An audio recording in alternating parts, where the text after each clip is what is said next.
Hello l'équipe, c'est Maxime, bienvenue sur PFAS. Aujourd'hui, on va parler d'un sujet de fond qui est tout aussi important, si ce n'est même plus que le matos, les réglages, les connaissances et tout le reste. Comment se démarquer des autres vidéastes? Alors c'est vrai que plus on avance, plus les vidéastes se lancent à leur compte et honnêtement, c'est top. Il y a tellement de demandes en vidéo dans tous les secteurs d'activité qu'il y a honnêtement de la place pour tout le monde. Mais ce qui est compliqué, c'est de sortir de la masse. Comment faire pour sortir de la masse quand t'as des mecs qui sont aussi bons que toi, voire même meilleurs? Et surtout, comment faire pour que ce soit vous qui le choisissez au final. C'est un topic hyper vaste qui demanderait honnêtement plusieurs vidéos sur le sujet et c'est évidemment un module qui sera dédié dans ma formation à la vidéo qui sortira en septembre prochain. Mais déjà j'ai voulu aborder quelques principes dans cette vidéo histoire de vous donner quand même une base solide. Alors aussi cette vidéo est en partenariat avec Hostinger qui va nous être plutôt utile, vous allez voir pourquoi et on en parlera un petit peu plus tard. Ok, alors premièrement, quand vous vous lancez en tant que vidéaste, personne ne sait qui vous êtes et encore moins ce que vous faites. Le meilleur moyen de vous faire connaître, c'est d'avoir une présence sur les réseaux sociaux. Et je parle pas uniquement de poster des vidéos ou je sais pas quoi, là on parle de vraie présence. Présence, ça veut dire poster du contenu régulier sur différentes plateformes ou du moins du contenu varié. Souvent on a tendance à dire que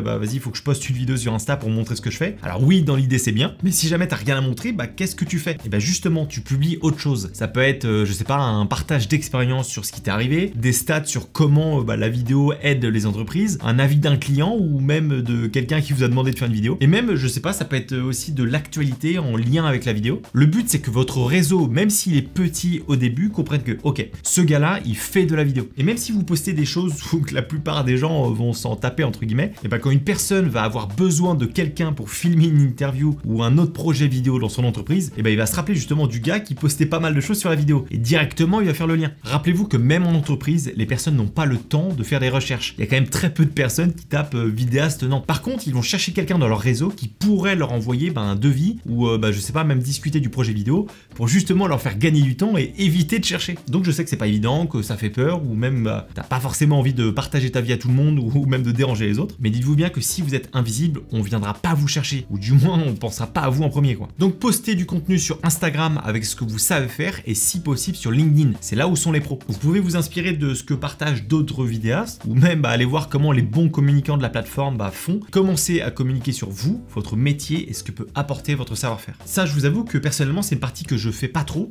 parce que je suis pas trop le genre à me mettre en avant, enfin je suis pas trop fan de ça, mais pour en avoir vu quand même pas mal qui sur la plateforme ont trouvé énormément de clients justement en partageant un petit peu leur quotidien, les différents échanges clients qu'ils ont pu avoir ou même simplement leur projet, j'ai vu que ça marchait plutôt bien. Donc c'est quand même une technique à garder en tête. Ok, maintenant que vous êtes identifié vidéaste, que vous avez attiré des potentielles personnes intéressées par vos services, il faut que vous puissiez montrer ce que vous pouvez faire. C'est très rare qu'un client vous fasse confiance sans qu'il ait vu une seule de vos vidéos. Clairement, vous devez lui montrer t'inquiète pas, je suis pro, la vidéo que tu veux faire, je sais le faire. Donc il vous faut un portfolio avec au minimum 2-3 vidéos qui correspondent à votre cible. Si vous avez 2 vidéos de voyage avec votre copine et une autre vidéo de produit faite chez vous dans le garage, forcément lui il va pas se projeter. En fait vous devez simplement avoir des vidéos similaires ou dans le même style que votre cible. Quand on débute c'est clairement compliqué d'avoir des vidéos d'entreprise. Et le meilleur moyen, et encore ça c'est bon, la vie est propre à chacun, mais pour moi quand vous n'avez pas d'expérience, je vous conseille de faire 1 ou 2 vidéos sans rémunération. Il s'agit pas de faire des vidéos gratuites, mais plutôt de faire des vidéos sans rémunération financière, en échange d'un retour sur votre travail, de contact de leurs partenaires ou même l'opportunité de bosser avec eux par la suite. Faut bien garder en tête que c'est pas une vidéo gratuite, c'est un échange de bons procédés. Les entreprises qui n'ont pas forcément un budget de communication hyper développé vont très souvent vous dire oui à ce genre de proposition. Alors il s'agit pas d'en faire 10 des vidéos comme ça,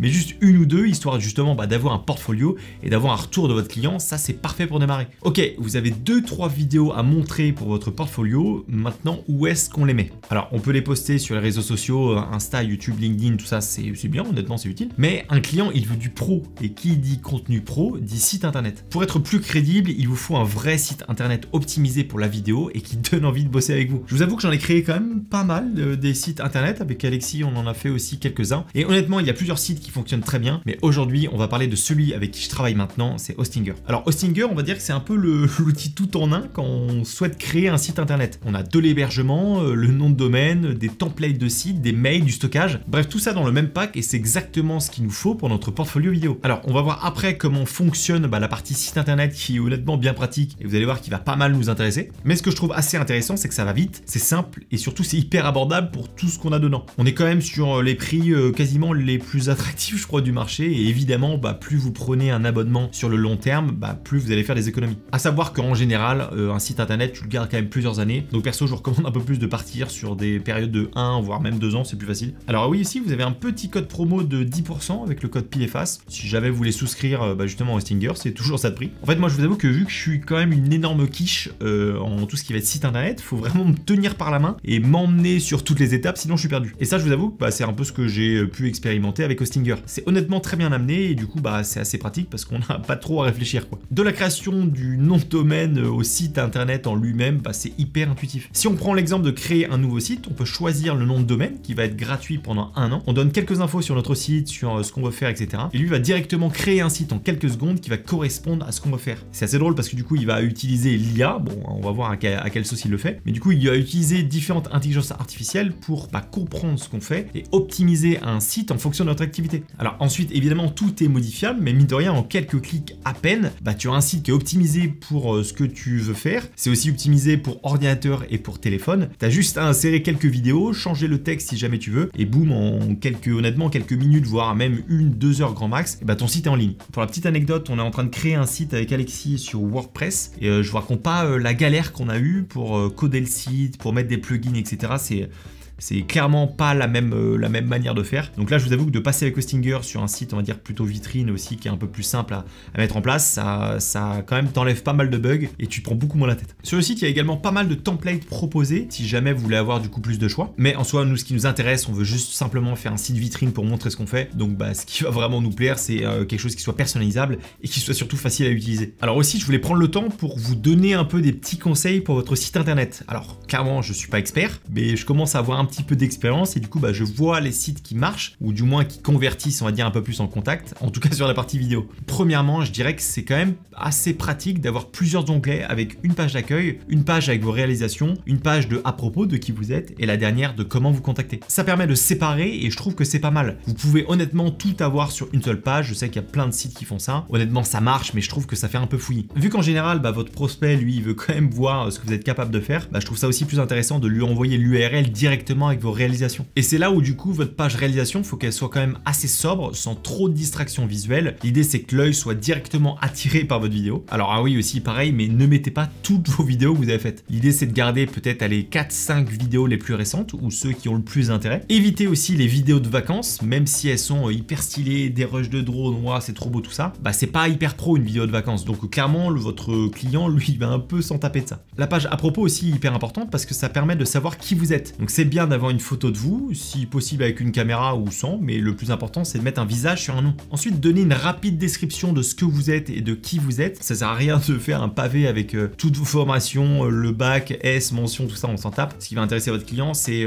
ce que vous avez fait, votre expertise et entre guillemets comment vous pouvez l'aider lui. Mettez si vous avez des références ainsi que vos différents réseaux sociaux. En général, LinkedIn et Instagram, c'est très bien dans notre domaine. Également dans la partie contact à la fin, ne mettez pas trop de champs à remplir. Ça, c'est des choses qui peuvent clairement faire peur. Mettez simplement le nom de votre interlocuteur, ses coordonnées et un petit descriptif du projet vidéo qu'il a envie de faire. Et vous inquiétez pas, vous allez pouvoir bien plus creuser une fois que vous aurez la personne au téléphone. Pour finir, gardez une page d'accueil assez simple. Vous prenez pas trop la tête à faire quelque chose de compliqué ou d'hyper créatif. C'est pas la qualité du site internet qui vous fera décrocher des contrats, mais plutôt la qualité de vos vidéos. Donc choisissez une template simple orientée portfolio vidéo. Avoir un site internet qui est simple, c'est ce qui est le plus conseillé quand on fait de la vidéo. Bref, si Hostinger vous intéresse, je vous ai mis le lien en description. Vous aurez 10% avec le code Pile et Face et nous on passe à la dernière partie. Ok, donc maintenant que votre prospect a vu votre site internet, vos vidéos et qu'il est rentré en contact avec vous pour voir comment vous fonctionnez ou même simplement avoir un devis pour son projet, c'est là que tout se joue, la relation client. Vous pouvez être le meilleur vidéaste du monde avec des plans de dingue, si vous ne savez pas écouter les besoins qu'a votre client, vous allez vous planter. Et là, il y a une seule règle à retenir, obtenir un maximum d'informations, que ce soit sur l'entreprise ou alors même sur le projet vidéo. La plupart des vidéos que vous allez recevoir, c'est je dois faire ce type de vidéo, vous pouvez me faire un devis. À ce genre de questions et même de n'importe quelle autre demande,